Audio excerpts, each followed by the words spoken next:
On va passer au volet conceptuel et méthodologique de ce livre, qui est un point clé qui se dégage des travail et travailleurs en Algérie, notamment à travers la question de la formulation de concepts et des méthodes pour analyser et expliquer le monde social.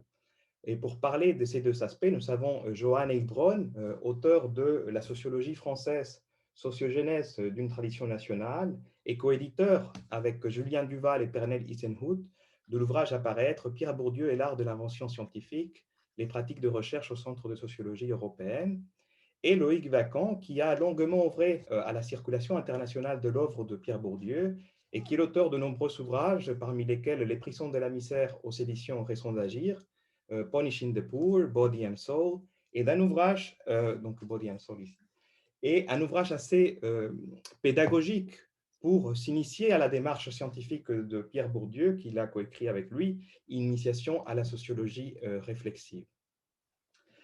Un des aspects curieux et d'intérêt de travailler et travailleurs en Algérie est d'observer cette volonté de donner forme à une démarche scientifique à même de dévoiler les raisons d'être des souffrances sociales. En témoignent évidemment les deux textes assez exemplaires qu'on reproduit ici, l'introduction statistique et sociologie et l'avant-propos, les conditions d'une science sociale décoloniale, mais tout au long du livre ressort cette volonté de mettre en évidence les principes et les méthodes d'une certaine façon de faire de la sociologie. Johan, ce chantier scientifique qui se développe en Algérie est testé, pensé ensemble et prolongé sur d'autres terrains d'études lorsque Bourdieu lance les grandes enquêtes en France. Pourrais-tu revenir sur cette expérience scientifique des parts et d'autres de la Méditerranée et en quoi elle est constitutive d'une conception et une pratique des sciences sociales? Georges parlait tout à l'heure de la question de la réflexivité, il y a la question de l'interdisciplinarité, il y a la question des enquêtes collectives, et il y a même la question de l'international scientifique qui émerge alors en Algérie. Oui, tout à fait. Merci beaucoup. Vous m'entendez Oui. ça? Oui, d'accord. Ben, merci Amine, merci à Tassadit aussi comme les responsables de cette réédition actualisée qui est un livre formidable. Il me semble que cet ouvrage permet aussi, parmi d'autres choses, de mieux comprendre les rapports, les interactions, les réciprocités entre les enquêtes algériennes et celles que Bourdieu entreprend à peu près au même moment en France et qui, ensemble, constituent, me semble-t-il, non seulement le début de son œuvre, mais son véritable fondement. Bourdieu commence son travail, par exemple, en Béarn, sur son propre village et région, dès l'été 59, c'est-à-dire peu après ses premiers travaux algériens et un petit peu avant au moins une partie de ceux qui sont réunis dans ce livre. Donc pendant ces années, il travaille donc en même temps, plus ou moins en même temps, sur l'Algérie et sur le Béarn. Travaux qui aboutissent à des publications plus ou moins simultanées. Donc le grand article, plus de 100 pages sur le célibat des paysans béarnais, paraît dans la revue Études rurales en 62, Travail à travailleurs 63, puis Le déracinement, l'ouvrage avec Sayad en 64. Donc il s'agit, me semble-t-il, d'un ouvrage, d'un ensemble de travaux pionnier et fondateur dont Bourdieu lui-même a souligné les interdépendances et l'unité sous-jacente. Selon son propre témoignage, c'est pendant ses enquêtes en Kabylie que Bourdieu se servait mentalement de la référence aux paysans béarnais en se posant la question, je cite, et si c'était un paysan béarnais qui me racontait cela, est-ce que je le croirais? Et souvent, c'était non, je ne le croirais pas, ni avec sa belle moustache, ni avec ce qu'il me dit de l'honneur. Fin de la citation. Donc, au cours de son terrain en Kabylie, il est ainsi renvoyé à son enfance, mobilisant son expérience sociale primaire pour comprendre les récits de ses informateurs kabyles. Puis il se dit, je le cite encore, je me sers de ces paysans béarnais comme instrument pour contrôler la Kabyle, mais il faut que je contrôle mon instrument. Et donc, étudiant le Béarn, il va comparer deux sociétés paysannes, poser des questions sur les variants, les invariants, mais il est amené en même temps à s'étudier lui-même, à questionner ses propres préjugés et présupposés, comme il dit dans un autre entretien avec Tassadi d'ailleurs dans Aval. Donc il pose des questions sur l'objet, sur le travail, sur l'économie, le système colonial, etc., mais aussi sur son propre rapport à ces objets. Faisant un travail d'objectivation, il est conduit en même temps à objectiver le sujet d'objectivation, comme il dira plus tard. C'est donc pour aller vite, en suivant la logique d'enquête, qu'il s'est lancé très vite, en fait, dans des travaux sur le Béarn, travaux d'ailleurs qui ne concernent pas seulement le célibat, mais aussi l'histoire du village, le droit coutumier, l'architecture ou encore la photographie en milieu paysan.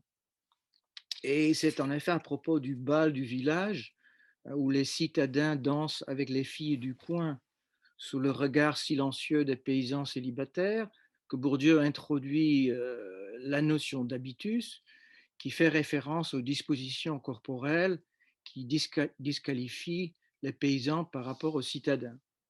Et ensuite, c'est dans le déracinement, donc 64, qu'il utilise la notion d'une manière plus générale, non plus limitée aux postures corporelles, mais en tant que disposition permanente et générale devant le monde et les autres.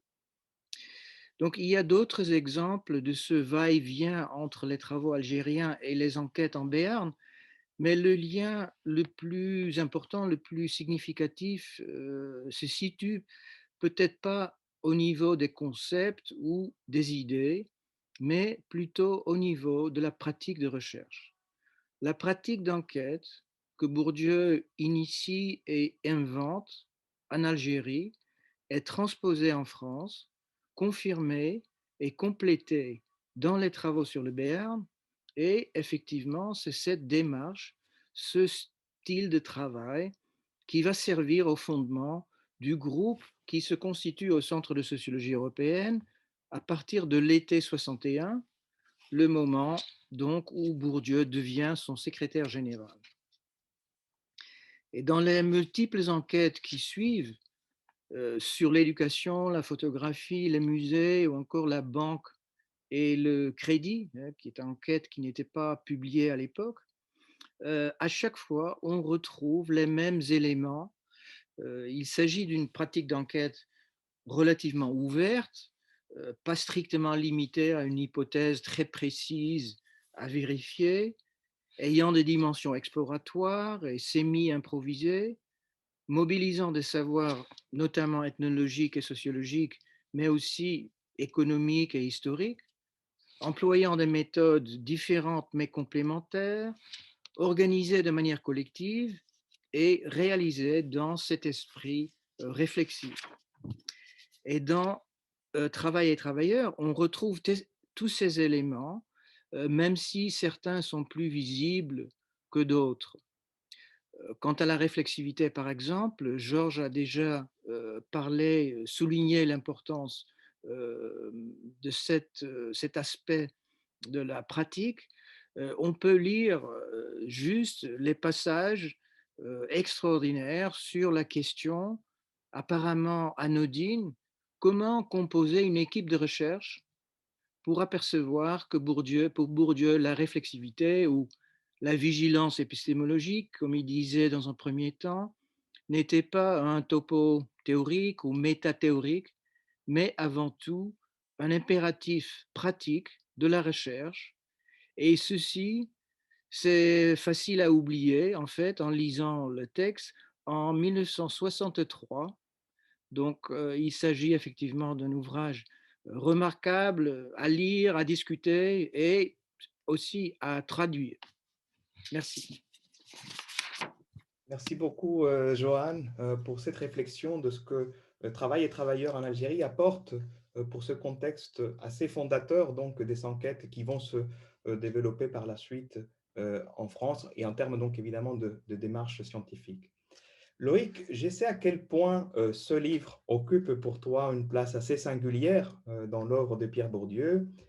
Et j'imagine peut-être qu'il a sans doute aussi à voir avec les débuts aussi de tes recherches également en territoire colonial. Tu me diras si c'est le cas. Et tu as pu déjà montrer un peu dans la lignée de ce que Johan vient de dire, des enquêtes un peu multisituées développées par Bourdieu, de la contribution de ces types d'enquêtes multisituées. Mais qu'en est-il de la démarche multiméthode, articulant ethnographie et statistique? Quelles sont les ouvertures scientifiques initiées par ce livre à partir de cette approche et comment la placer un peu dans l'espace de recherche en sciences sociales?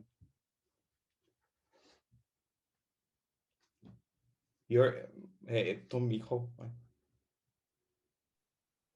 Ça marche mieux s'il y a le micro. Voilà. Ben, c'est un vrai plaisir de participer à cette conférence virtuelle qui me fait me lever à une heure très matinale pour moi. Je veux faire un petit coucou à Annick Prieur. Et c'est un plaisir plus grand encore de tenir en main cet ouvrage dont, Tassadit nous l'a rappelé, Bourdieu souhaitait faire sa thèse. Et Aron lui avait dit non seulement c'est en dessous. Alors, la raison pour laquelle c'était en dessous de la dignité de Bourdieu, c'était parce que c'était en deçà de la dignité d'un normalien, euh, puisque ça touchait d'une part aux sous-prolétaires et en plus de sous-prolétaires des colonies. Donc, c'était inimaginable de faire sa thèse sur ce sujet, comme quoi les hiérarchies sociales et académiques comme quoi les hiérarchies sociales peuvent faire obstacle à la recherche. Ça nous renvoie au texte éditorial qui ouvre les actes de la recherche en sciences sociales qui s'intitule Méthode scientifique et hiérarchie sociale des objets. Alors, je vais limiter mes remarques à une toute petite partie du livre, l'introduction générale au livre original et l'avant-propos de la partie proprement rédigée par Bourdieu, soit 15 pages dans le livre d'origine, qui me semble être la partie la plus novatrice et la plus stimulante du livre. Puis je dirai quelques mots sur les appendices. Donc, je vais vous indiquer comment je situe ce livre dans la partie algérienne de Bourdieu, de l'œuvre de Bourdieu. Et ensuite, je vais donner 3 arguments. Premièrement, je vais arguer que ce livre est un livre pionnier dans les méthodes mixtes. Ensuite, que c'est un classique de la sociologie du monde ouvrier et de la sociologie des classes. Et enfin, qu'il nous lance un avertissement d'épistémologie politique ou même de politique de l'épistémologie. Alors, situation du livre dans l'œuvre algérienne de Bourdieu, je vois ce livre, moi, comme le 3e d'une trilogie qui démarre avec la sociologie de l'Algérie, synthèse livresque des travaux existants, qui tisse la toile de fond des savoirs acquis et donne un cadre historique et culturel. Au 2e volume, qui est le déracinement, et au 3e volume, Travail et travailleurs, le déracinement complété par les articles épars sur la société autochtone, sur les Kabyles, sur la notion de temps, sur le sens de l'honneur, sur la parenté et la maison. Ça, c'est le volet paysannerie, société du village, et le 3e volume, donc, qui est complété par Algérie 60, qui est une réécriture de Travail et travailleurs en Algérie, mais qui est une réécriture tellement profonde, comme souvent chez Bourdieu, qu'elle en fait un ouvrage nouveau. Et je vois le déracinement et Travail et travailleurs en Algérie comme les 2 volets d'une même enquête sur les mutations de la structure sociale des Algériens sous l'effet de l'économie de marché et de la guerre. D'un côté, on a la destruction de la paysannerie, le déracinement, et de l'autre côté, on a l'émergence et la formation du prolétariat et du sous-prolétariat qui débouche sur l'esquisse du tableau des classes sociales qui conclut Travail et travailleurs en Algérie et qui, d'une certaine manière, préfigure une des thématiques de la distinction qui est de dresser un tableau complet des classes sociales de la société et qui ouvre la question qui était une question politique à ce moment-là, qui était de savoir quelle est la classe révolutionnaire. Est-ce que c'est la paysannerie qui était la voie chinoise vers le communisme ou est-ce que c'est la classe ouvrière qui était la voie soviétique? Alors, premier argument, ce livre est pionnier de la méthode dans les recherches à méthode mixte. Donc, durant les 20 dernières années, a émergé un domaine qu'on appelle la recherche mixed method, de méthode mixte, qui est définie de 2 manières, soit mixte dans la collecte des données, soit mixte dans l'analyse des données et qui sont des études qui ont recours à diverses techniques, généralement dites qualitatives et quantitatives. Je vous renvoie sur ce problème à l'excellent article panoramique de Mario Small qui s'intitule How to Conduct a Mixed Method Study, publié dans Annual Review of Sociology. C'est un domaine qui s'est autonomisé par la création de revues en 2007, la revue Journal of Mixed Method Research et également la revue International Journal of Multiple Research Approaches, qui rejoignent les deux revues Quality and Quantity et Field Methods, qui s'intéressaient déjà à ce problème des méthodes mixtes.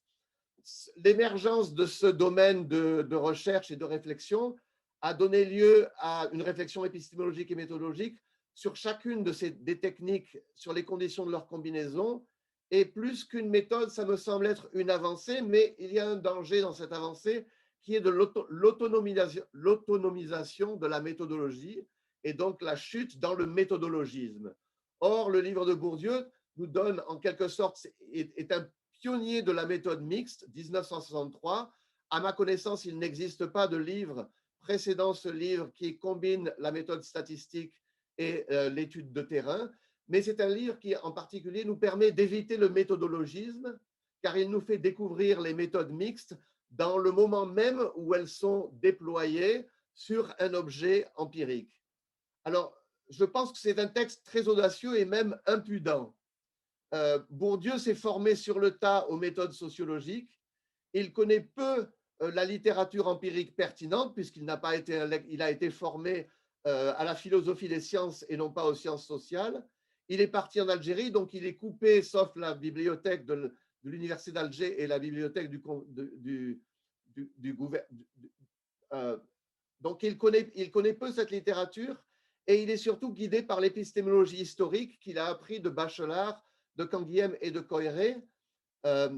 Et donc, il va combiner statistique et sociologie. Par sociologie, il entend entretien et observation de terrain, et il parle d'emblée de ce qu'il appelle un conflit de prestige entre les deux approches, un mépris réciproque.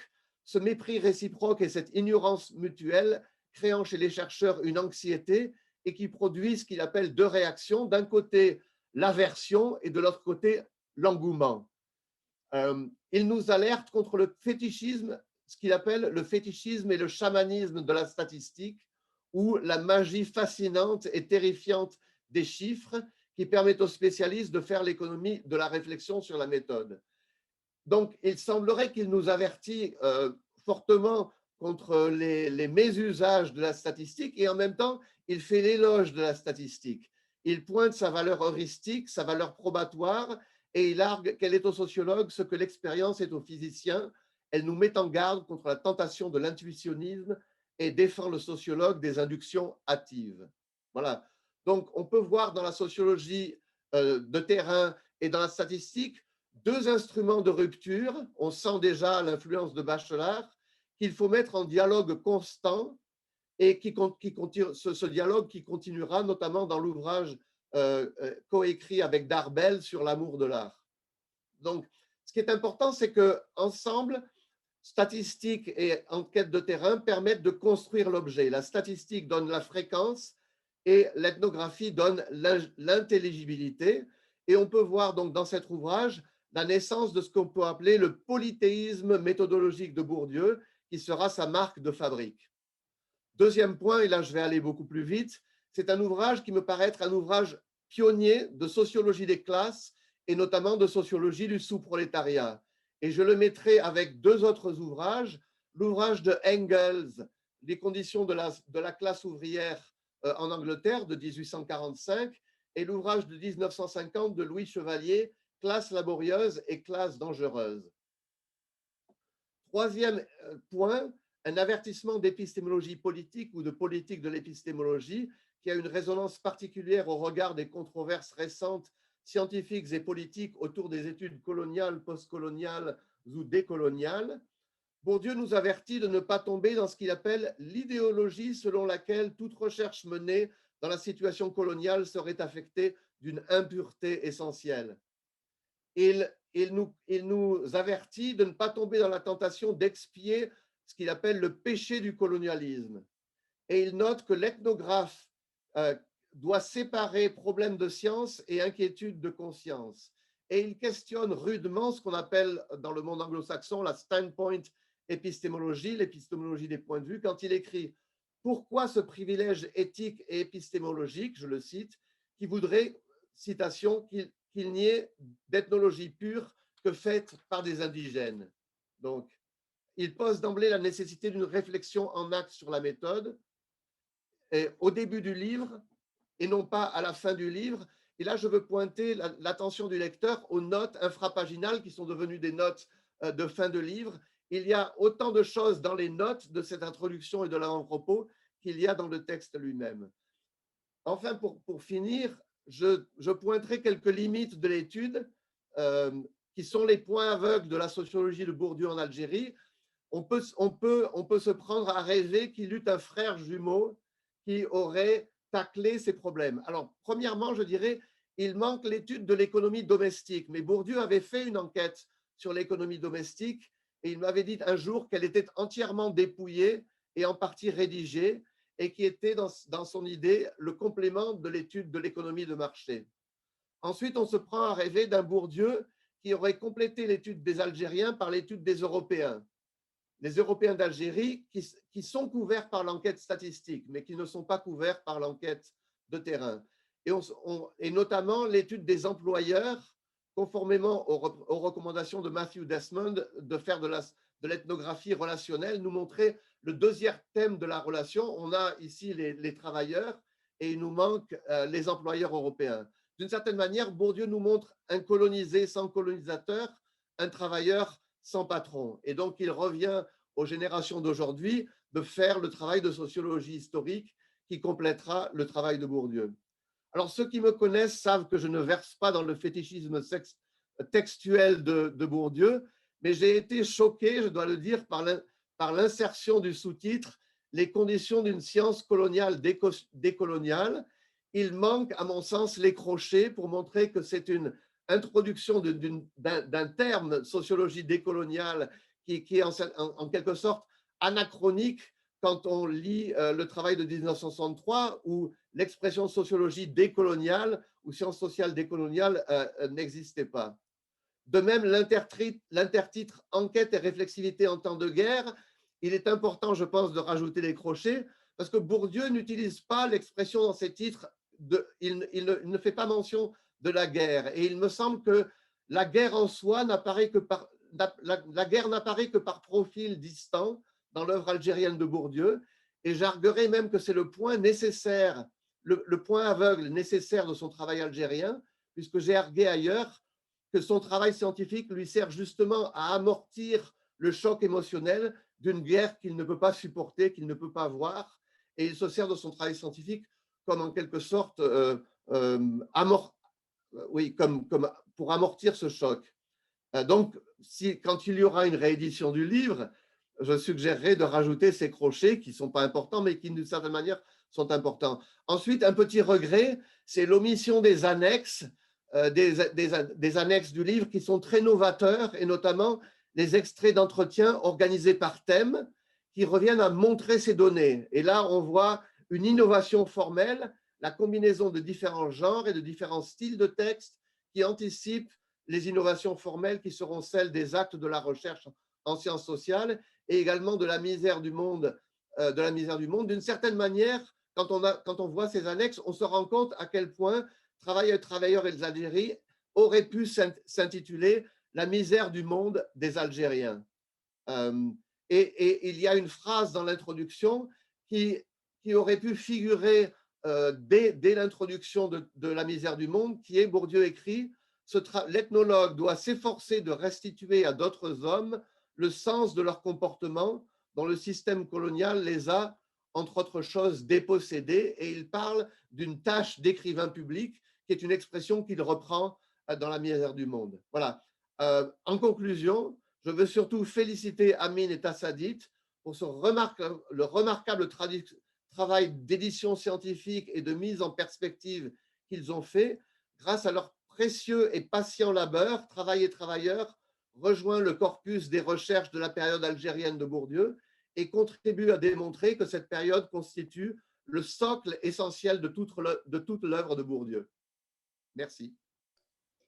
Merci beaucoup, Loïc, pour ces réflexions sur les différents aspects méthodologiques que ouvre ce livre et les mises en garde, les vigilances que Bourdieu lance, notamment, comme tu as dit, avec la question du méthodologisme. Et comme tu as dit aussi, il faut lire les notes parce que dans l'avant-propos et dans l'introduction, il y a les extraits des comptes rendus des enquêteurs qui explique un peu ce que c'est de faire une sociologie en temps de guerre, comment ils essayent de déjouer un peu les différentes méfiances éventuellement que les enquêtés pouvaient avoir. Donc, je pense qu'il y a de la matière pour réfléchir à la question de la méthode à partir de ce travail-là. Et puis, merci aussi pour les critiques des possibilités que ce travail aurait pu développer. Et comme tu as dit aussi tout à l'heure, je pense que c'est un point très important de comment la sociologie, et c'est ce que j'essaye de voir aussi dans le travail avec Sayad, s'est constituée comme une sorte de refuge des choses qui étaient un peu intenables à cette époque-là et qu'il s'essaye de canaliser via la compréhension sociologique. Donc, merci pour cette réflexion.